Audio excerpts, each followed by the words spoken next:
What's going on, Wacky Cat, with another video, and today we're going to be comparing WWE 2K23, the brand new edition, against WWE 2K22, as far as graphics and some of the gameplay here. Now, this is just my perception of everything here. 2K22, as you can see, seems to be the colors are more brighter, more vibrant. With 2K23, it seems like they dulled the colors down. Now, some people may say, wouldn't dull colors make it worse? No, I think they dulled it down to make it more realistic, because in the real world, colors are not that bright. Some people are saying this game is basically 2K23 is just 2K22 updated. And some of the people are right when you say these things.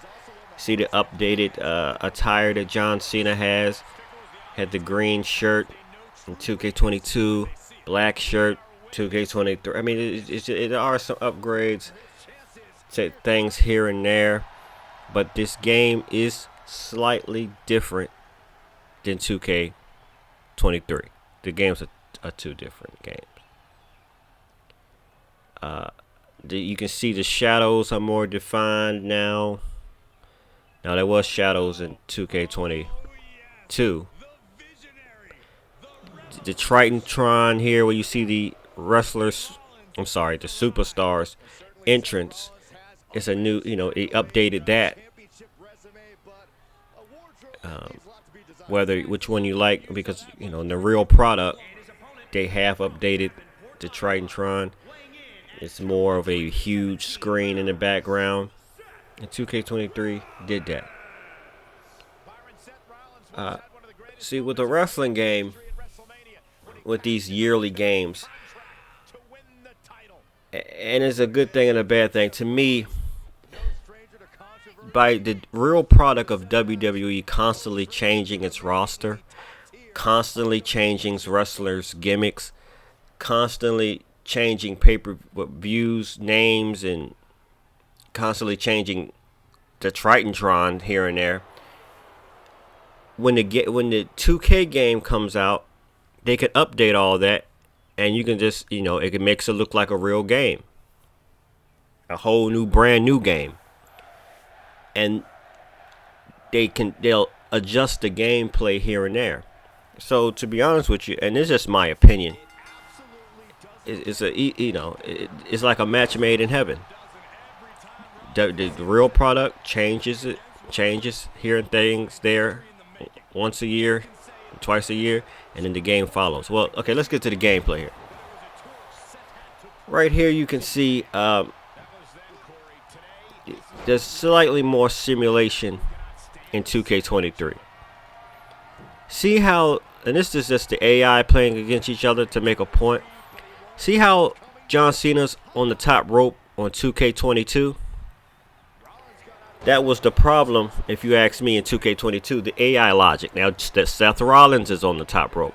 They kept getting on the top rope too much, guys. There was no AI logic in 2K22. It was no rhyme or reason. They just did stuff randomly. 2K23, on the other hand, the AI is smarter.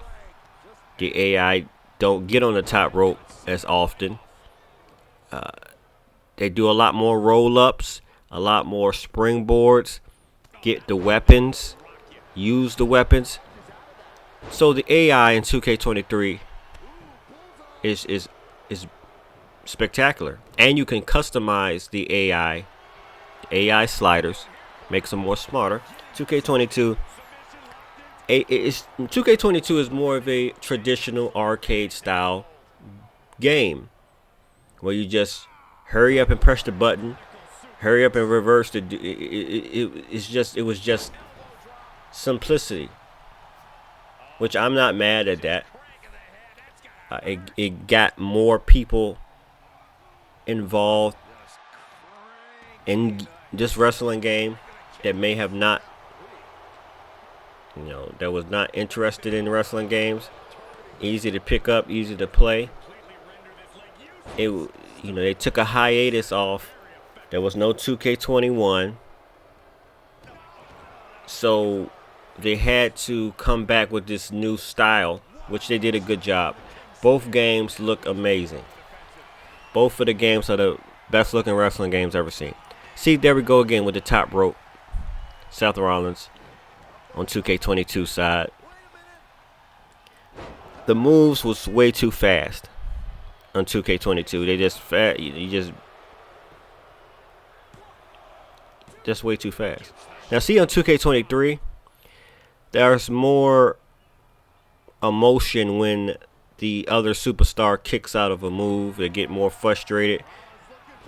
With 2K22, there was just this one frustrated emotion that they showed all constantly. Like, I can't believe he kicked out.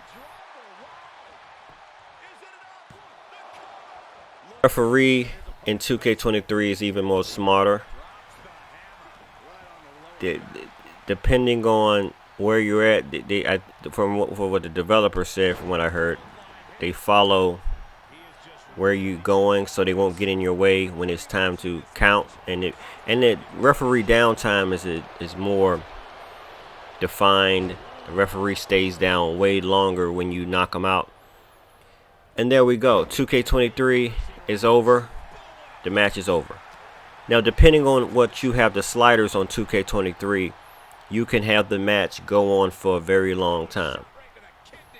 2K22's, believe it or not, I know by looking at this video, you may not can tell, but 2K23, the matches can go on for a very long time.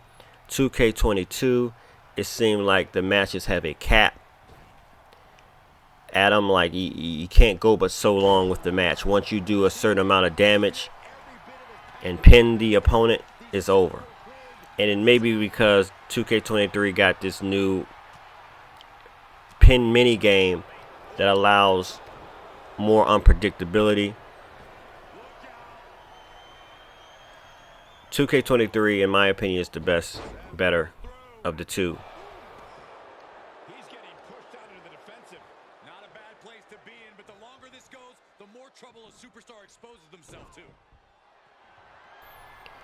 So it's kind of like a 360. I said 2K22. I didn't really care for it because it was too fast-paced, but both of the games are extremely similar. You can't really, I mean, you honestly look at this and you can't really tell. I got 2K23 blacked out now because it's over. The match is over.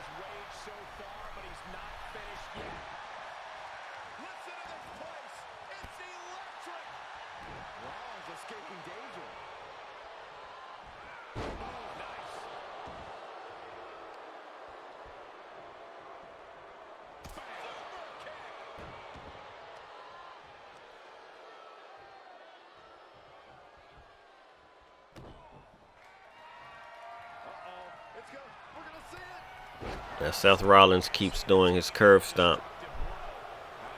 It should be over. 1, 2, 3. So yeah. So pretty much they look really identical. But here are some changes to the gameplay. Fatigue is more prominent, more dominant. You can see it. The fatigue, the more unpredictability, the more excitement. But that's the little changes here and there, and it got other different changes in the modes. Some people can tell, some people can't, but hey, it is what it is.